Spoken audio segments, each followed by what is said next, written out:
this was really a pretty profound experience for me. It was a client that I had known professionally, who volunteered to be one of my clients for my practicum. And so my first session with her, I asked her what she would like to focus on during our client time, and she said, well, I want more happiness in my life. So she was big question. And I said, well, how would that look to you? And she said, I don't even remember being happy. And so I asked the question, what kind of things make you happy? And she said, well, I collect beautiful glassware. She said, I like to make jewelry, and I'd like to get a pet in my life when I retire and connect more with my friends. And I would like to reconnect with my church and God.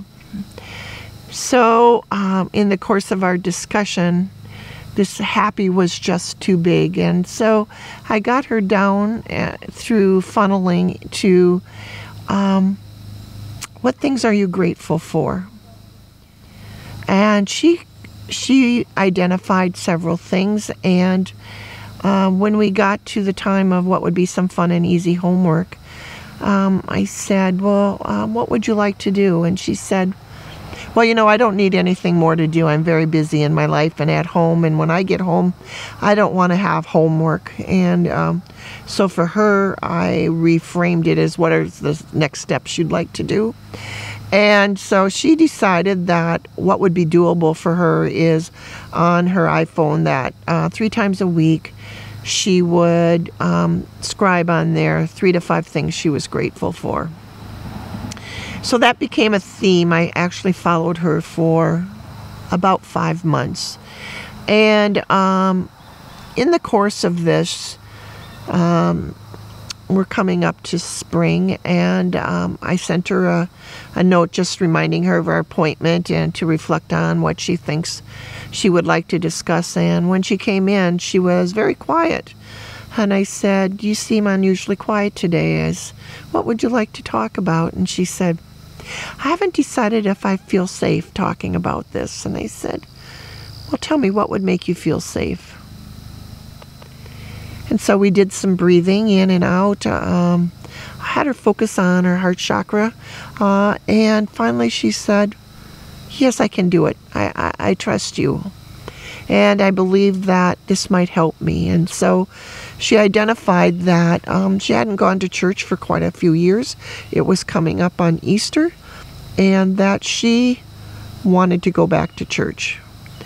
And through kind of a process of using some of the mental tools, I had her brainstorm how she might do that. Did she want to do that with someone or alone? How she would pick a church. And through the course of funneling of the questions, she decided that she had a friend that she would contact. They wanted to go to a big church so they could kind of slip in and out. She didn't want to be looking like the newbie. And she wanted a place with a lot of celebration and music. And so for her next steps, it was that she would contact the friend. They would confirm that they would go, and the story would end up when I would see her. And so in 2 weeks, she came to our session, and she said, I feel so much better. And I said, well, tell me, what would you like to focus on today? And she said, well, let's go over my homework. And I said, oh, that's right. Let's do your homework. And she said, well, I did. I found a friend, and we decided on a church, and we decided to go Good Friday. We thought that would be a wonderful celebration. And we actually decided to go out to eat before, just kind of to get our nerve up, because both of us hadn't gone for a while. And we commuted over to the church in one car, so neither of us would chicken out. And she said, we did go out to eat. We drove over together. The music was beautiful. I ran into a couple of people I know. Actually, I felt so comfortable there that my girlfriend and I went for Easter Sunday.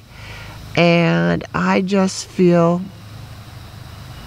I feel calm in my life again. And I knew something was missing, but I didn't know exactly what it was until you and I started meeting, and you asked me, you know, what made you happy and what was gratitude for you, and what was it you wanted to do when you retired. And that reminded me that this had been an important thing, a place of happiness for me, a place I felt grateful to be part of, and it was a place I wanted to not put off until I retired. And she said, you know, my question was, could I trust you to talk about it? And she said, you weren't judgmental, you were open, and really I came up with all the ideas myself. I said, yeah, that's a sign of a good coach. She said, I know that now. So it was a wonderful experience for me. I had not had another client talk about their spiritual life, and I felt really honored that she would bring that up and she would trust me with that sacred part in her life.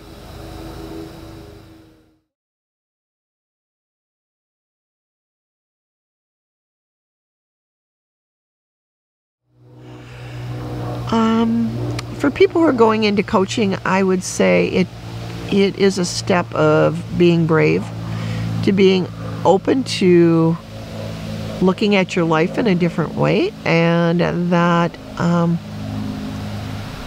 the benefits for you will be personal growth, and that you will regain things that you may have misplaced for a while.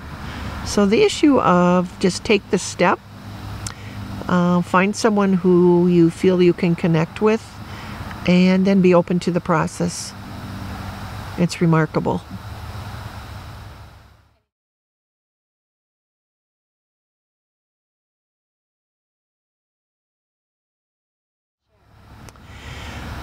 Well, having been on the journey myself through 60 hours of classwork and through 60 hours of client for my practicum, I have been enriched immensely by people's stories and the journeys they've been on, and in each session there has always been some wisdom for me that I've been able to incorporate into my own life, and I'm very deeply honored that they trusted me and that it was a gift to me, a beautiful gift.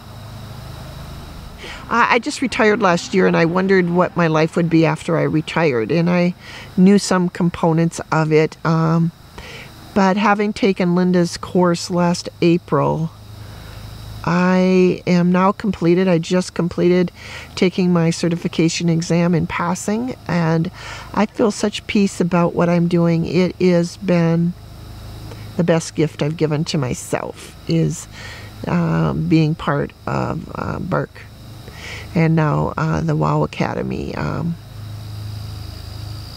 I just think there couldn't be anything better.